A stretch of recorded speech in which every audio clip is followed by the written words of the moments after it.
मैं जीन के साथ इतना खुश था कि मैंने सोच लिया था कि अपनी बीवी को तलाक दे दूंगा। बहुत दिनों से मुसलसल कोशिश कर रहा था मगर इसको बता नहीं पा रहा था। बस आज ज़रूर बता दूंगा। मैंने फैसला किया। मैं बोला, बेगम बस मेरा तुम्हारा साथ यहीं तक था। मैं अब किसी और को तहे दिल से पसंद करता हूँ और हम दोनों शादी करने जा रहे हैं। मैं तुम्हें चंद दिन में तलाक दे दूंगा। मेरी बीवी आहिस्ता से बोली, क्यों? मैंने आगे से कोई जवाब ना दिया तो एकदम गुस्से में आ गई और खाने का डूंगा नीचे फेंक दिया और उठकर ऊपर अपने कमरे में चली गई। मैंने सोचा कि मैंने बिल्कुल सही फैसला किया है। मैं जीन के पास चला गया। शाम को मैंने घर पर वकील भेजा जिसने मेरी बीवी को बताया कि तलाक के बाद इस घर की मालिक वो होगी और मेरे बिजनेस के 23% शेयर भी इसके होंगे।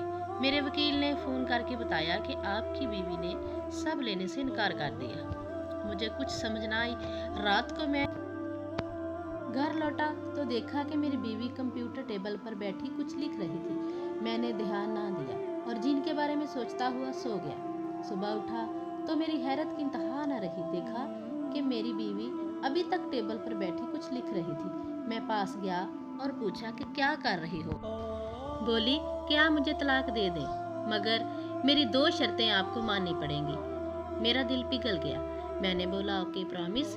इसने बताया कि एक तो आप मुझे 1 महीने के बाद तलाक दोगे, तब तक हम ऐसे ही रहेंगे कि हमारा बेटा समझे कि हम मियाँ बीवी हैं, क्योंकि इसके अगले महीने एग्जाम्स थे।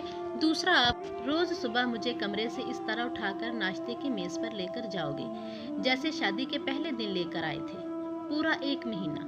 मैंने सोचा कि कितनी पागल है, मेरे से कोई पैसे, घर, बिजनेस भी नहीं कबूल कर रही। इसकी मासूम 2 शर्तों से क्या फर्क पड़ जाएगा। सो मैंने इसकी बात मान गया। पहली शर्त 1 महीने के बाद तलाक और दूसरी रोज इसको उठाकर मेज पर ले जाना। इसकी पहली शर्त काफ़ी ठीक थी क्योंकि मेरे बेटे के पेपर्स 1 महीने के बाद थे और हम दोनों इसकी बेहतरी चाहते थे। मैं इस दिन जीन के पास गया और इसको सारी बात बताई। वो बहुत हंसी कि तुम्हारी बेगम सटिया गई है, बेचारी। मुझे थोड़ा गुस्सा आया जीन की बेहिसी पर। खैर, महीने का पहला दिन आया। मैंने सुबह अपनी बीवी को गोद में उठाया। अजीब लग रहा था। मुझे हंसी भी आ रही थी कि मेरा बेटा आ गया। वो खुशी से तालियां बजाने लगा। हम लोग हंस पड़े। मेज पर बीवी को छोड़ा।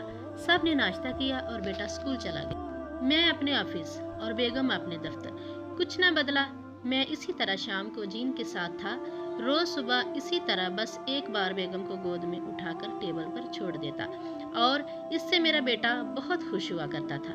बस एक बात अजीब थी कि मेरी बीवी का वजन रोज रोज कम हो जा रहा था। एक दिन मैंने उठाया तो मुझे लगा जैसे उसे बुखार हो। मैंने पहली दफा इसकी झुर्रियां देखी और फिर इसकी बालों की चांदनी। मुझे अपने ऊपर शदीद गुस्सा आया कि मैंने इसकी इतनी फिक्र क्यों ना की जितनी करनी चाहिए थी। खैर, फिर वही रूटीन। अगले दिन इसको उठाया और इस ने मेरे गले में बाजू डाले तो मुझे इस पर बहुत प्यार आया। मैं इसकी महक को अपने अंदर जज़ब कर रहा था। फिर मेरा बेटा भागता हुआ आया। इसने ये रोज का एक खेल बना लिया था।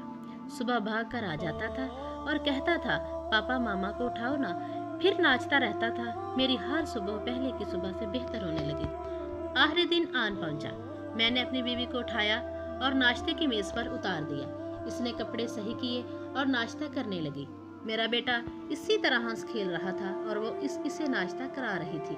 मेरा दिल किया कि सारी उम्र ऐसे ही गुजर जाए। मैं इसी वक्त उठा और जीन के घर निकल पड़ा। जीन मुझे देखकर बहुत खुश हुई। मैंने इसको बताया कि सॉरी जीन, मैं अपनी बीवी से अब भी बहुत प्यार करता हूँ और मैं इसे कभी भी तलाक नहीं दूंगा। जिस दिन मैंने इसे शादी के पहले दिन उठाया था, मैंने खुद से वादा किया था कि आखिरी दम तक इसका साथ दूंगा। ये सुनकर जीन चलाने लगी और जोर जोर से रोने लगी। मैं भूल गया था कि मेरी बीवी कैसी दिखती थी। हम में दूरी आ गई थी मगर रोज सुबह इसको अपनी गोद में उठाकर मैंने दोबारा इसी प्यार को महसूस किया था जो हम दोनों में पहले था। और सबसे बढ़कर मेरे बेटे का हंसता हुआ चेहरा मेरे अंदर सुकून भर देता था। मैं अपने घर वापस चल पड़ा क्योंकि आज इतवार था और सबकी छुट्टी थी। मैंने सोचा कि अपनी जान को ये अच्छी खबर देता हूँ। अंदर गया तो नीचे कोई ना था। ऊपर कमरे में गया तो देखा कि मेरी बीवी मरी हुई थी। मैं बच्चों की तरह रोने लग गया। कुछ दिन बाद मालूम हुआ कि वो सब कुछ जानती थी। इसको कैंसर हो गया था और वो मुझसे छिपाती थी। सिर्फ हमारे बेटे के लिए वो चाहती थी कि हम आखिरी महीना साथ गुजारें, ताकि मेरा बेटा हमेशा खुश रहे और ये समझे कि इसका बाप इसकी माँ से बहुत प्यार करता था।